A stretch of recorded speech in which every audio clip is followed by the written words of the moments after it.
Hey there, welcome to our YouTube channel. Today we're diving into a common problem that many people face when working with computers. Imagine this. You're in the middle of an important task, and suddenly your computer crashes or freezes out of nowhere. Frustrating, right? That's the problem we'll be addressing today. Now, let's talk about the solution. The key to fixing this issue lies in resetting the SMC, aka the System Management Controller. This little trick can work wonders when your computer is acting up.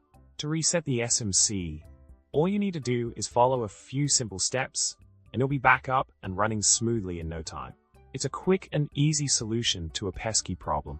Remember, the solution to computer crashes or freezes might just be a simple SMC reset away. By resetting the System Management Controller, you can often resolve the issue without much hassle. So next time your computer starts acting up, don't panic, just give the SMC reset a try. In summary, dealing with sudden computer crashes or freezes can be a real pain, but with the simple solution of resetting the SMC, you can quickly get back on track. Thanks for watching, and if you enjoyed this video, don't forget to subscribe, like, and comment below with your thoughts. Until next time, happy computing!